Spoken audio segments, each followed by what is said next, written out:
Bismillahirrahmanirrahim. Assalamualaikum warahmatullahi wabarakatuh. Saya atas nama Khairun Nur Natasya dengan NIM 22096012004 dari kelas 5B PAI non reguler. Di sini saya akan membuat video ditujukan untuk tugas mata kuliah evaluasi pembelajaran yang diampu oleh Bapak Fikri Farihin MPDI. Materi kali ini yaitu materi ke-9 yang membahas tentang model penelitian portofolio.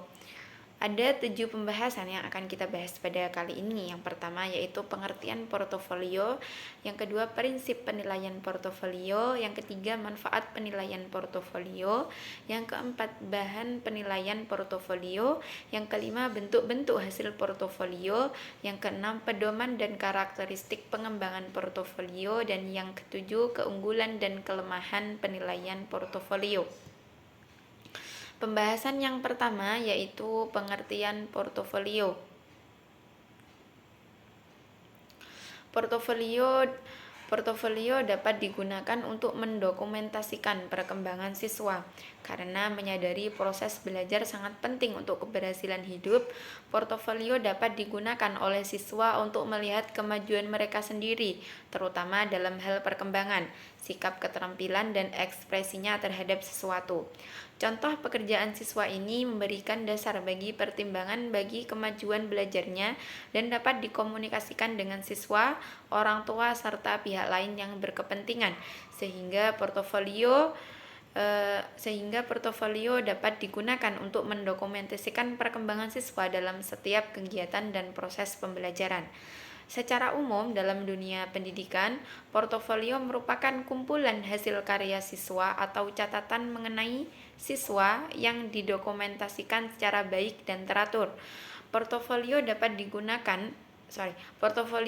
berbentuk tugas-tugas yang dikerjakan siswa, jawaban siswa atas pertanyaan guru, catatan hasil observasi guru, catatan hasil wawancara guru dengan siswa, laporan kegiatan siswa dan karangan atau jurnal yang dibuat oleh siswa.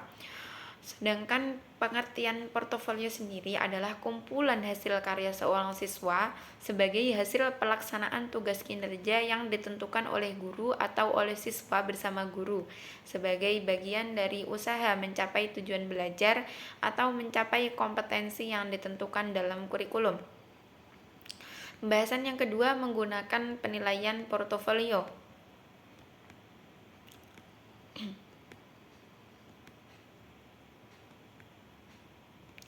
Penilaian portofolio merupakan penilaian berkelanjutan yang didasarkan pada kumpulan informasi yang menunjukkan perkembangan kemampuan peserta didik dalam satu periode tertentu.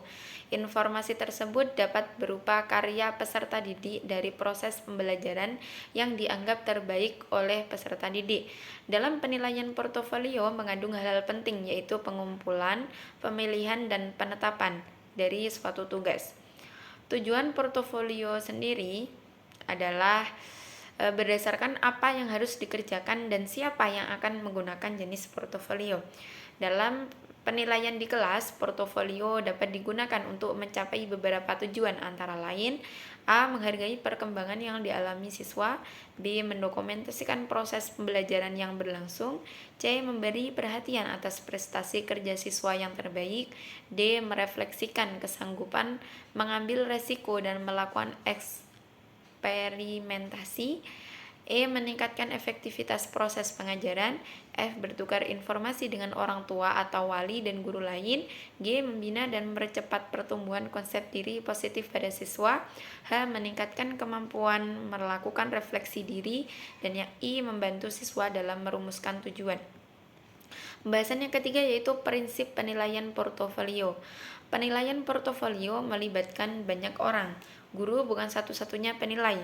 Penilaian akhir portofolio merupakan kolaborasi dari penilaian guru, siswa pemilik portofolio, siswa sejawat, adik tingkat atau kakak tingkat, orang tua, akademisi dari lembaga lain, atau pihak lain yang memiliki pengetahuan dan kewenangan mengenai hasil portofolio yang akan dinilai.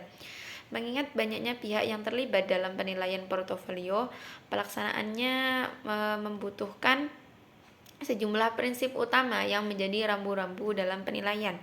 Penilaian portofolio beranjak dari 5 prinsip utama, yaitu saling mempercayai, kerahasiaan, milik bersama, kepuasan, dan kesesuaian. Kelima prinsip ini terkait satu dengan yang lain dan merupakan satu kesatuan yang tak terpisahkan. Pembahasan yang keempat yaitu manfaat penilaian portofolio.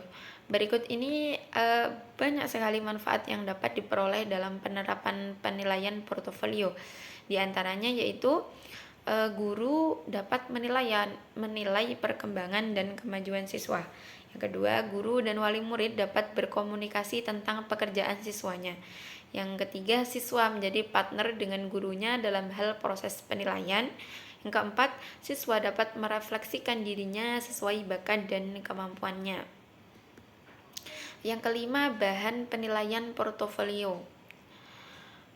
Komponen portofolio meliputi yang pertama catatan guru, yang kedua hasil pekerjaan peserta didik, ketiga profil perkembangan peserta didik. Adapun hasil pekerjaan peserta didik mampu memberi skor berdasarkan kriteria satu rangkuman isi portofolio, yang kedua dokumentasi atau data dalam folder, yang ketiga perkembangan dokumen, yang keempat ringkasan setiap dokumen, yang kelima presentasi, dan yang terakhir penampilan. Pembahasan yang keenam yaitu bentuk-bentuk hasil portofolio. Portofolio dapat dikembangkan dalam berbagai bentuk.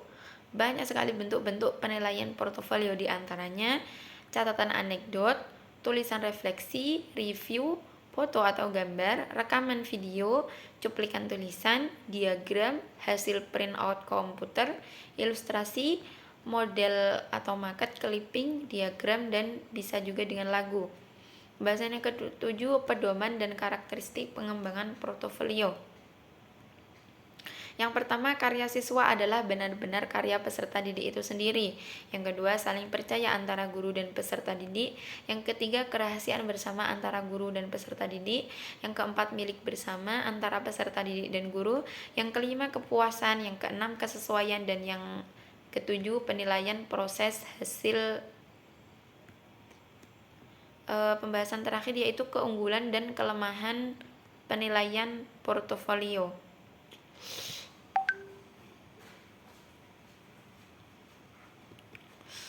Adapun keunggulannya adalah penilaian fleksibel dan berfokus pada siswa. Yang kedua, mendorong kolaborasi dan refleksi diri. Kelemahannya yaitu membutuhkan waktu dan tenaga lebih banyak. Kurang dikenal di beberapa sekolah. Dan yang terakhir, skeptisisme dari orang tua terhadap hasil penilaian. Dari pembahasan yang saya paparkan tadi, dapat kita tarik kesimpulan yaitu portofolio adalah model penilaian yang menilai perkembangan siswa secara sistematis. Portofolio memberikan pandangan holistik terhadap kemampuan siswa. Portofolio direkomendasikan untuk meningkatkan mutu pendidikan dan pembelajaran. Mungkin itu saja yang dapat saya paparkan pada kali ini, kurang lebihnya saya mohon maaf. Akhirul kalam, assalamualaikum warahmatullahi wabarakatuh.